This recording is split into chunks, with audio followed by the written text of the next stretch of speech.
মৰমৰ ছাত্ৰ-ছাত্ৰী সকল আজি আমি আন এটি নিউমেৰিকেল প্ৰবলেম লৈ আহিছো এই প্ৰবলেমটো আমি এতিয়া চাও আহা কেনেকুৱা ধৰণৰ প্ৰবলেম আছে সো তোমালোকৰ ইয়াতে এটা কোৱেশ্চন দিয়া হৈছে কোৱেশ্চনটো হৈছে কি the work function of cesium is 2.14 electron volt find the threshold frequency for cesium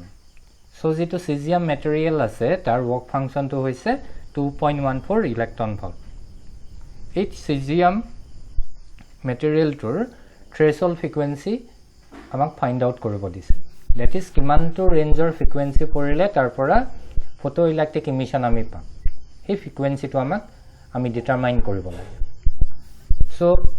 এটো হৈছে তাৰ ফৰ্মুলাটো work function আৰু frequencyৰ মাজত threshold frequencyৰ মাজৰ ৰিলেচনটো হৈছে দিছ so phi naught equal h nu naught where h is the Planck constant আমাক ইয়াতে কি দিয়া আছে work functionৰ ভ্যালু দিয়া আছে work functionৰ ভ্যালু হৈছে nu naughtৰ ভ্যালু হৈছে 2.14 electron volt now we have to find the value of threshold frequency so from this equation আমি যদি nu naughtৰ ভ্যালু to find out কৰিব লাগে nu naughtৰ ভ্যালু কিমান হ'ব phi naught divided by h ঠিক আছে so is itu আমি formula equation পালো from this formula আমি যেটো equation derive কৰিলো so nu naught equal কিমান হ'ব phi naught divided by h we know the value of phi naught equal কিমান 2.14 electron volt Planck constant or value কিমান 6.626 into 10 to the power minus 34 joule into second so ইয়াতে যেটো electron volt আছে তাক জুললৈ convert কৰিব লাগিব 2.14 electron volt আছে 1 electron volt equal কিমান জুল 1.6 into 10 to the power minus 19 joule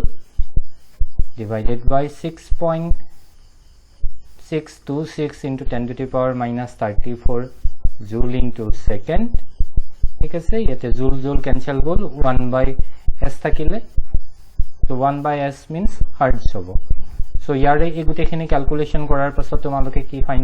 কি পাবাগে 5.16 into 10 to the power 14 1 by yes the second means 1.56 into 10 to the power 14 hertz ঠিক আছে so cesium যেটো material আছিল তাৰ threshold frequency to হৈছে this one কিমান পালোগে আমি 5.16 into 10 to the power 14 hertz কিমান পৰিমাণৰ frequency থাকিব লাগিব এতিয়াহে photoelectric effect to occur হ'ব হল এটো হৈছে এই কোৱেশ্চনটো তোমালোকৰ 2 মাৰ্কছৰ কাৰণে আহিব so আন এটা কোৱেশ্চন দিয়া হৈছে এই কোৱেশ্চনটোত কোৱা হৈছে photoelectric cutoff voltage in a certain experiment is 1.5 volt what is the maximum kinetic energy of the photoelectrons emitted so কোনোবাটা এক্সপেৰিমেন্ট কৰা হৈছে তাতে cutoff voltageৰ ভ্যালুটো কিমান বুলি কৈছে 1.5 volt আৰু maximum kinetic energy of the emitted photoelectron এই photoelectron emit হোৱা photoelectron বিলাকৰ maximum kinetic energy টো ডিটাৰমাইন কৰিব কৈছে আমি জানো যে যেটো cutoff voltage থাকিব cutoff voltage আৰু kinetic energy মাজত এটা ৰিলেচন আছে ৰিলেচনটো কি হৈছে kinetic energy K maximum kinetic energy K equal E into V V means that is the V naught is the cutoff voltage এটো হৈছে ৰিলেচন এই যেটো ৰিলেচন ইউজ কৰি আমি maximum kinetic energy find out কৰিব পাৰো so আমাক দিয়া আছে কিমান cutoff যেটো voltageৰ ভ্যালুটো দিয়া আছে V naught equal 1.5 volt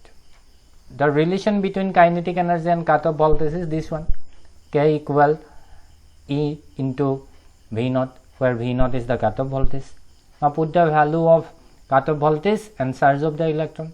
eta charge of the electron kiman ase 1.6 into 10 to the power 19 etu electronor charger value V naught equal kiman dia ase 1.5 volt dia ase so yat jehetu amar energy উলিয়াব কৈছে kinetic energy so আমি ইউনিটটো লিখি দিছো জুল so এটোটাক product কৰি দিয়া 1.6 into 1.5 এটো product কৰিলে তোমালোকে কিমান পাবা 2.4 into 10 to the power 19 জুল সো তোমালোকে এনেদৰে কোৱেশ্চনবিলাক সলভ কৰিব লাগিব যিবিলাক নিউমেৰিকেল প্ৰবলেম আছে এইবিলাক সলভ কৰিব লাগিব তাৰ কাৰণে তোমালোকৰ ফৰ্মুলাবিলাক মনত থাকিব লাগিব যেনেদৰে ইয়াৰ যেটো ফৰ্মুলা আছিল কাইনেটিক এনাৰ্জি ইকুৱেল এটো